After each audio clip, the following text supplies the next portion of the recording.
Sunday mornings are usually quiet for me. Coffee, a few headlines, and whatever happens to catch my attention first. One company I'd never heard of before suddenly seemed to be everywhere, almost as if it had appeared overnight. Yesterday, it barely existed. Today, commentators were calling it one of the hottest investments in the entire market. The chart looked almost unbelievable. The price hadn't just increased, it had exploded in an incredibly short period of time.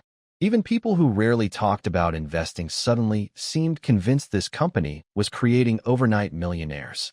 Everywhere I looked, people were watching the exact same numbers, afraid they might miss the opportunity completely.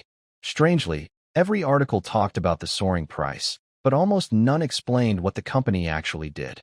Billions of dollars seemed to appear almost instantly, yet I still couldn't understand what had actually created the value. I expected to find an extraordinary business. Instead, I struggled to find much of a business at all. One question followed me for the rest of the day. How does an almost invisible company suddenly become worth billions? The following morning, the excitement hadn't slowed down. If anything, even more people were talking about it. Every few minutes, another notification appeared, each making the opportunity seem even bigger than before. Social media wasn't just reporting the story anymore. It had become part of the story itself. People weren't sharing financial statements. They were sharing excitement, predictions, and stories that sounded too good to ignore. The company had become the conversation of the day, even among people who had never invested before.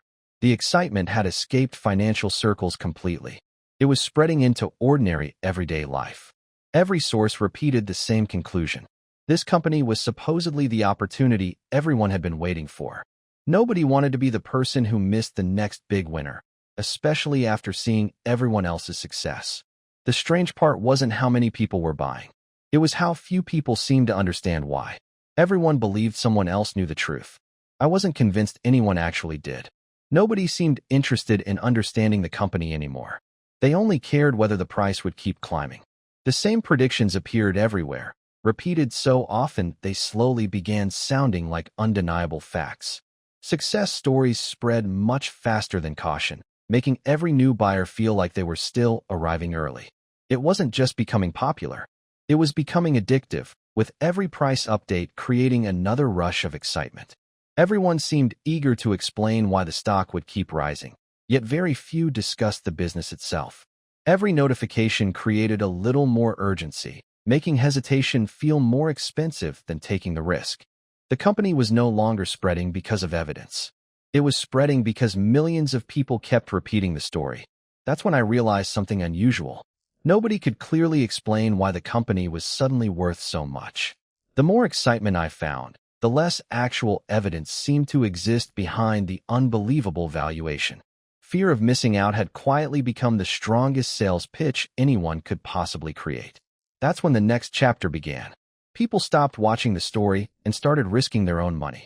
Every new buyer believed they were still early, even though millions of people had already arrived before them. The excitement had finally reached family dinner tables, where investment decisions were now replacing everyday conversations. It had escaped financial circles completely. Ordinary conversations now revolved around extraordinary returns. Most recommendations weren't coming from professionals. They were coming from ordinary people convinced they'd found something special. The rising price itself had become the proof everyone was looking for, replacing careful research with growing confidence. Savings that had taken years to build were suddenly moving toward a company most investors barely understood.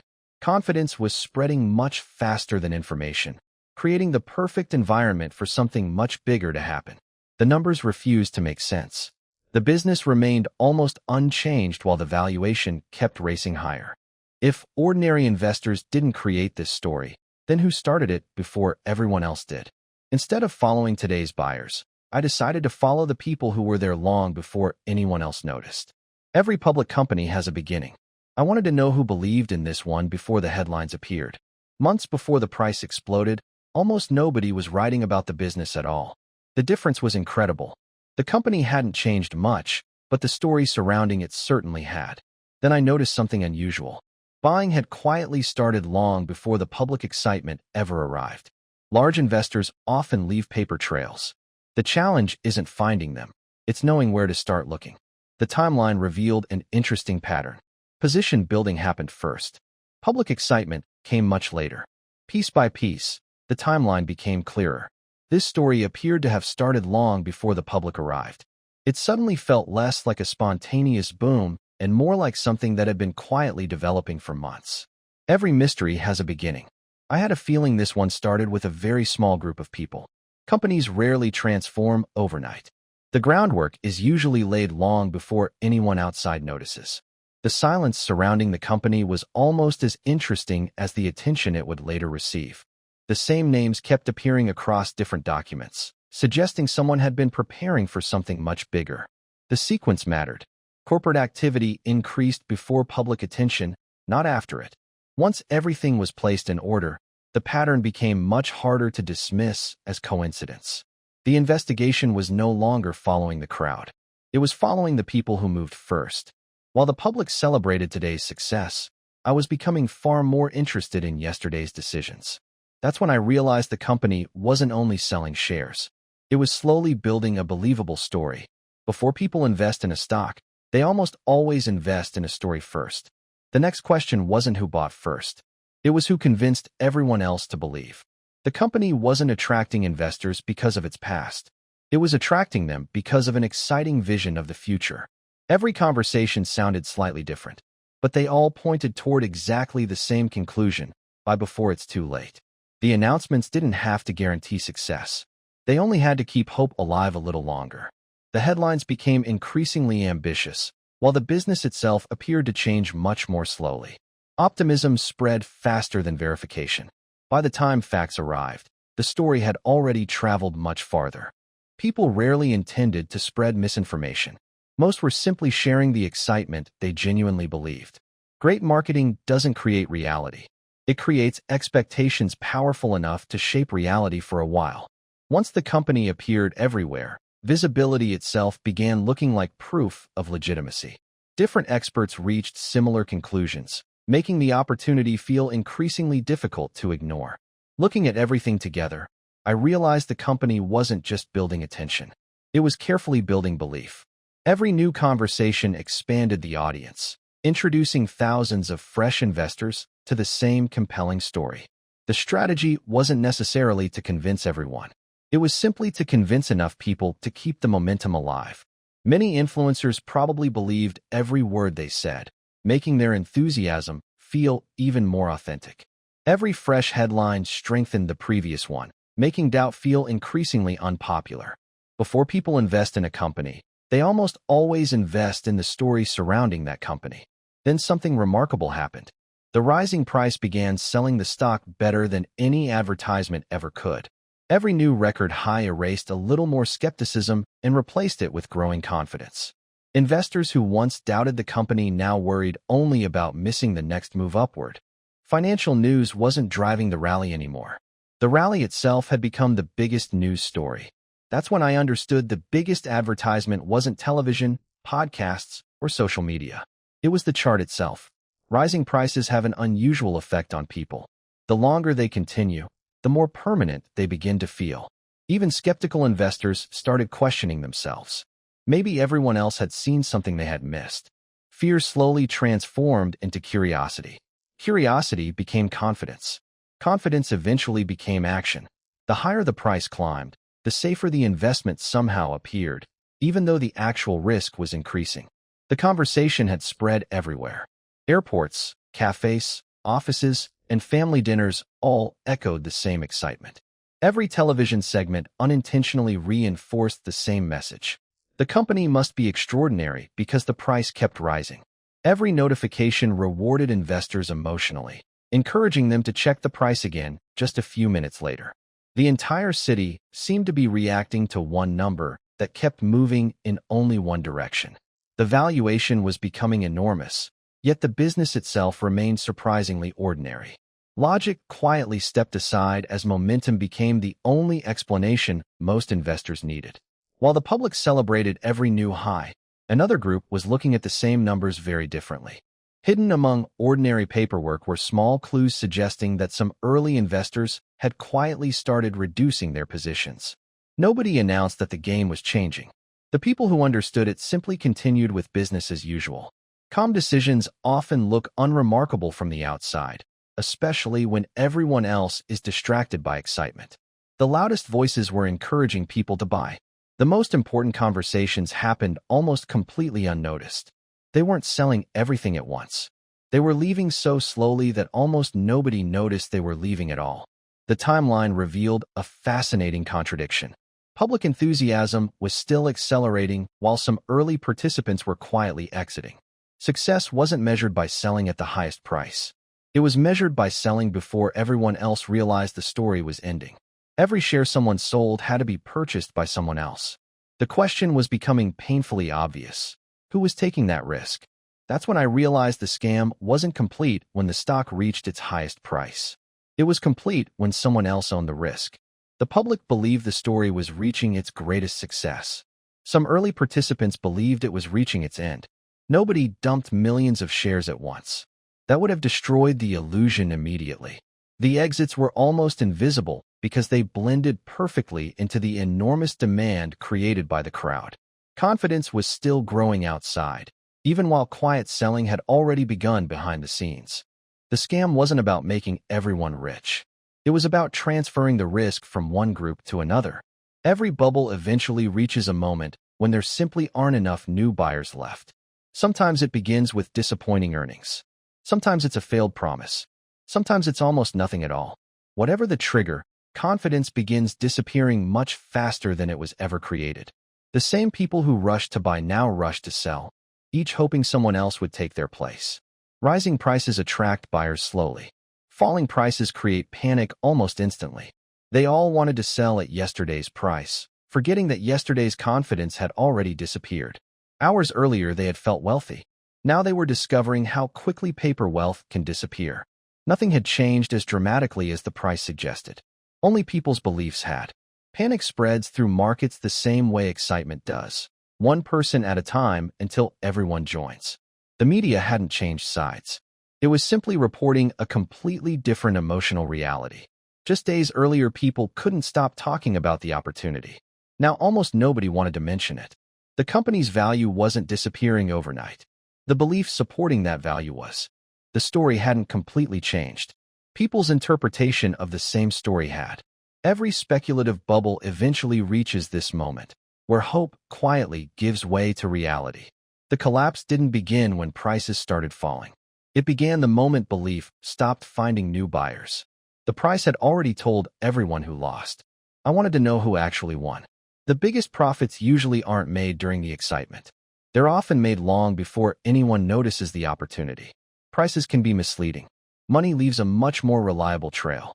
Different companies, different decades. Yet the same sequence kept appearing over and over again. By the time the public noticed the opportunity, the people who created it were often already planning their exit. Wealth rarely moves dramatically. More often, it moves quietly while everyone else is looking somewhere else. Following ownership revealed far more than following headlines ever could. Once everything was arranged in order, the manipulation became surprisingly easy to recognize. The earliest investors accepted the greatest uncertainty, but they also positioned themselves before anyone else was paying attention. The profits weren't created during the crash. They had already been locked in while optimism was still growing.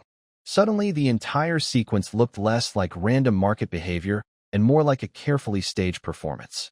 The names changed every time. The psychology almost never did.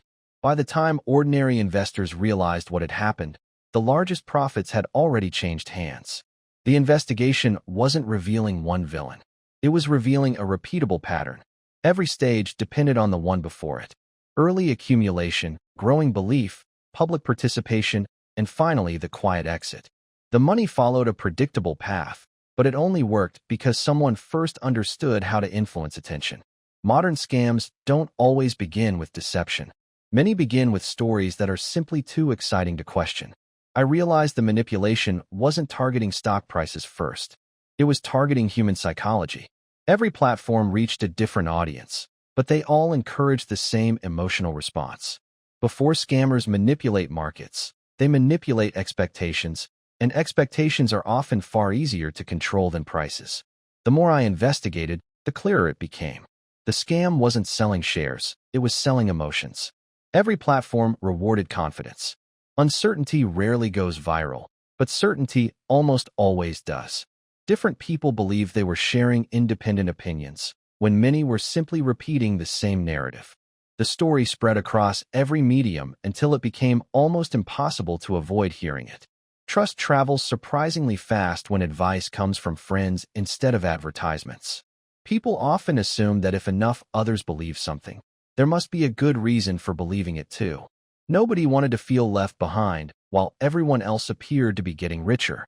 The manipulation followed a predictable sequence. Capture attention, create belief, trigger action, and let psychology do the rest.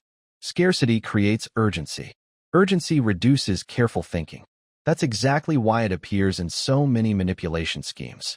The stock wasn't extraordinary because of its business. It became extraordinary because millions of people believed the same story at the same time.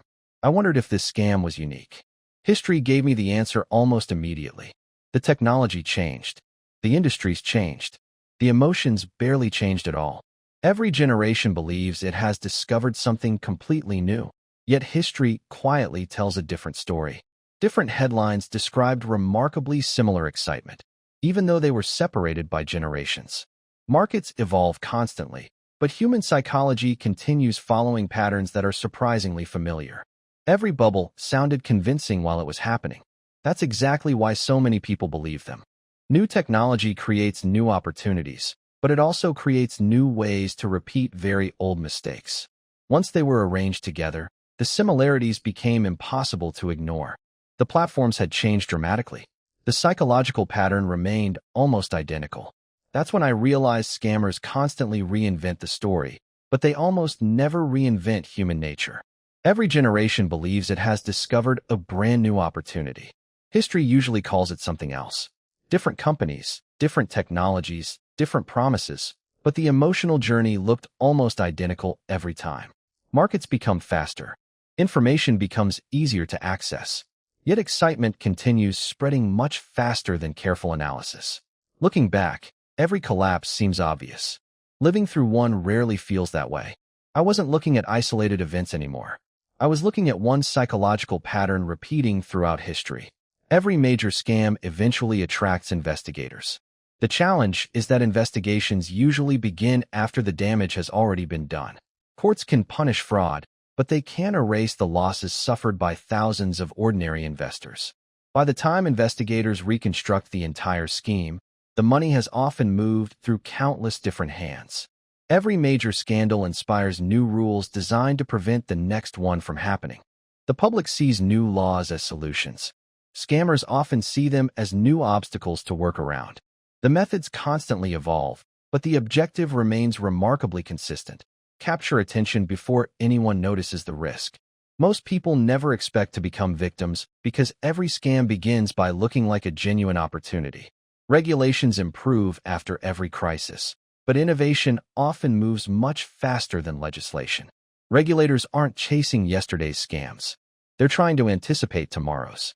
Technology helps investigators detect suspicious patterns more quickly, but it also gives manipulators new tools to exploit. Some scams end with convictions. Others simply disappear, leaving investors with losses and unanswered questions. Every new safeguard closes one loophole, while another quietly begins opening somewhere else. Experts rarely disagree that scams exist. They disagree about whether they're ever completely preventable. History suggested an uncomfortable truth. Regulations usually arrive after the lesson has already been learned. The more I studied financial fraud, the more I realized regulators weren't racing against scammers. They were racing against human psychology itself. When the headlines disappear, the real story begins. It's usually written inside ordinary homes like this one. Most victims weren't trying to get rich overnight. They were simply trying to build a better future. Many entered the market because they believed they were finally learning how investing worked. Some had spent decades saving for retirement, only to discover how quickly confidence can disappear. Just weeks earlier, these same phones displayed excitement. Now they displayed losses no one wanted to discuss. Every market crash spreads beyond investors. Families, friendships, and future plans often absorb the real cost. Behind almost every front door was someone who believed they had found an opportunity instead of a trap. Money is rarely just money. It's education, retirement, healthcare, security, and years of hard work. The market had recovered for some people. For others, the consequences continued long after the headlines disappeared. I realized I had spent too much time studying the scammers and not enough time studying the people they affected. Most people invest for ordinary reasons: a home, retirement, education, or simply a little more financial security. That's when something uncomfortable occurred to me. The emotional cycle was already beginning again. The names had changed, but the promises sounded strangely familiar. Every generation believes it will recognize the next scam. Most believe that until they're inside one. Markets eventually recover. Confidence eventually returns. Human memory, however, often fades much faster. Watching the chessboard, I realized the market works much the same way. Most people only see the move that's happening now. The stock market wasn't the real mystery anymore. Human behavior was. Whether in finance or everyday life, incentives quietly shape decisions long before outcomes become visible. After everything I'd learned, one conclusion remained impossible to ignore. Technology evolves much faster than psychology. Markets don't repeat because history repeats. They repeat because people do. A few weeks later, life had quietly returned to normal. Then another unfamiliar company started appearing everywhere. The names were different. The logos were different. The excitement felt almost identical. Before reading a single article, I already knew what I was looking for, not because the company looked familiar, but because the psychology did. New investors believed they were discovering something unique. History suggested they probably weren't. Every market creates new stories. Human nature simply keeps recycling the same emotions. The investigation was finally complete, but the pattern it uncovered was far from over. The cycle never announces that it's beginning. It simply starts with one conversation, then another, until everyone seems to be talking about it. Excitement spreads much faster than skepticism because opportunity is always more attractive than caution. Maybe that's why these stories never truly end. Every new generation believes it's watching something completely different. Markets will change. Technology will change. Human psychology rarely does. A few days later, everything felt ordinary again, at least until another headline caught my attention. Different company, different symbol, the same promises of extraordinary returns. Before long, the internet was repeating the same story it had repeated countless times before. This time I wasn't interested in the company. I was interested in the emotions surrounding it. The most convincing scams rarely look like scams while they're happening. They look exactly like opportunity. The next time everyone tells you an investment is too good to miss, will you be discovering the opportunity or simply becoming the next chapter of the story?